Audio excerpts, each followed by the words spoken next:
Well, Bennett Kessler filed this following report. Monday and Tuesday, Inyo Sheriff and Bishop police officers were on the lookout for a 25-year-old Bishop woman wanted for stabbing and beating an 80-year-old woman in the Riverside area. Shannon Lynn Jones didn't make it back to Inyo County. Police arrested her in Riverside County for a string of alleged crimes, including attempted murder, home invasion, robbery, burglary, animal cruelty, and vehicle theft.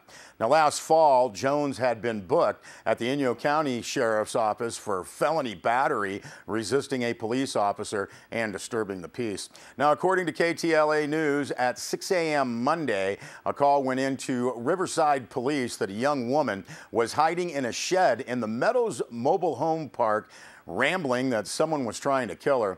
Reports said that she left her purse and ID at the scene. Then at 6:30 a.m. Monday, a couple in the same mobile home park called to report that they found a woman sitting in their living room wearing surgical gloves and a construction hat with a kitchen knife at her feet. They said they later discovered that she had stabbed their dog. Some reports said that the woman, believed to be Shannon Jones, told the couple that her husband was trying to kill her. Now, around 8 a.m. Monday, another caller said they heard a neighbor moaning inside her mobile home.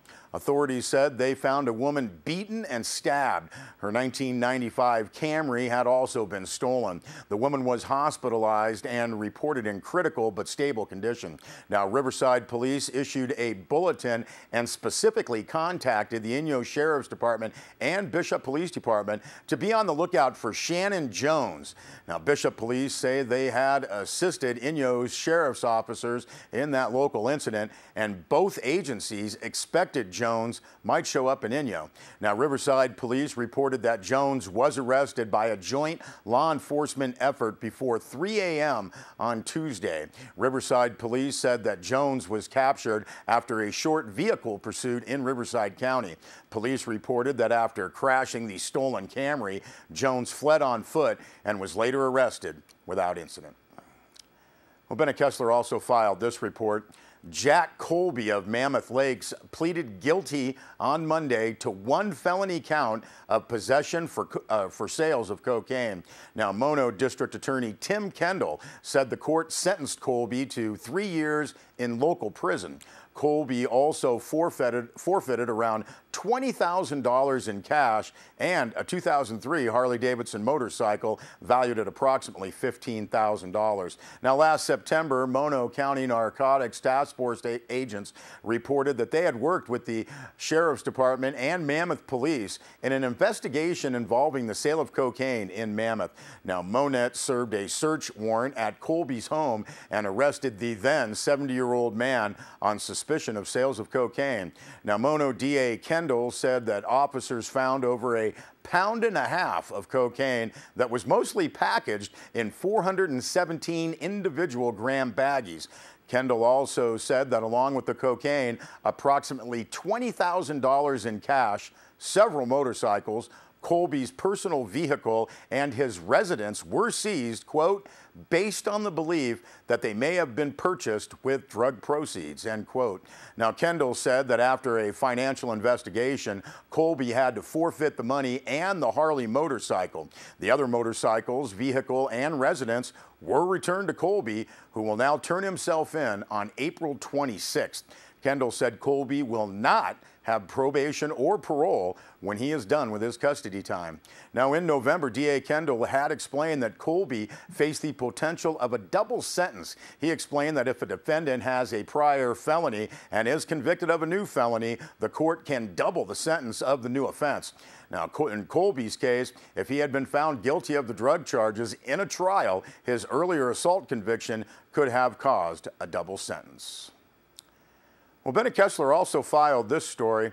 As he waited for a jury finding in his lawsuit against Crystal Geyser, former employee Greg McDonald opened a fortune cookie at lunch, according to his lawyer, and it said, "You will have no worries about finances."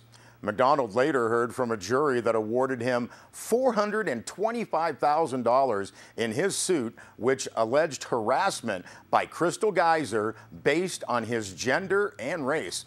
Now, according to the legal complaint, Crystal Geyser had allegedly allowed employees to call McDonald names, demean him, and deride him for being overweight and use him as a verbal punching bag day in and day out.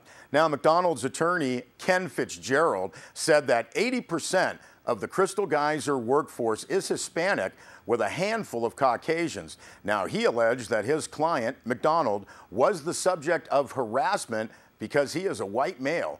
Fitzgerald said, quote, "This is not the Wild West. We have rights and employees have to be respected, not demeaned," end quote.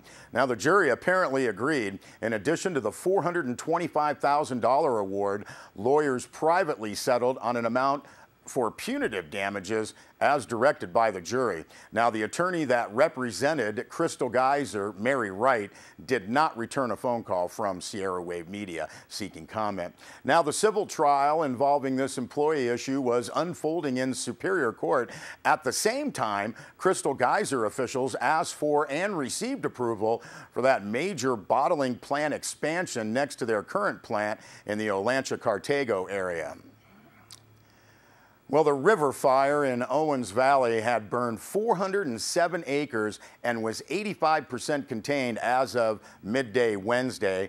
CAL FIRE Public Information Officer Bill Peters said it has been determined the fire was human-caused and the investigation is continuing. Now, CAL FIRE San Bernardino Unit firefighters are continuing their mop-up and containment efforts on the river fire, and that broke out Sunday morning, and the first call came in to CAL FIRE at 8:17. Now, the fire, according to the press release from CAL FIRE, was already spreading rapidly in a riverbed east of Lone Pine, and the fire was pushed by winds up to 25 miles per hour. Now, firefighters from throughout the Owens Valley responded to fight the fire. Bennett Kessler was on scene for Sierra Wave Media. Local volunteer firefighters from Bishop, Lone Pine, Big Pine, Olancha, and firefighters from the Inyo National Forest did an excellent job of stopping the fire from crossing California State Highway 136. Again, according to Information Officer Peters, had the fire crossed to the south side of the highway, fire officials say the fire could have potentially burned several thousand additional acres. Now, no structures were threatened during the fire. However, there was a threat to high power lines owned by the LADWP and to some grazing cattle, but the threats were averted. Now, 2 local volunteer firefighters sustained minor injuries on Sunday. One was smoke inhalation and the other was debris in the eyes. Both were treated and released on Sunday. Now, additional firefighting resources responded to the fire from the CAL FIRE San Diego and Fresno units, as well as Cleveland National Forest, and also resources from the LADWP, CHP, and the Inyo Sheriff's Office. Now, according to the press release from CAL FIRE, the high winds on Tuesday caused a couple of spot fires outside the fire area. Those were quickly extinguished by the firefighters who were working on containment and mop-up. And again, the fire, 407 acres, 85% contained, and human-caused. CAL FIRE officials expect to have that fire 100% contained by 6 p.m. on Thursday. And that press release from CAL FIRE notes that the fast response and firefighting that basically stopped the fire by Sunday evening is an excellent example of cooperative regional fire protection. We'll be back with more news.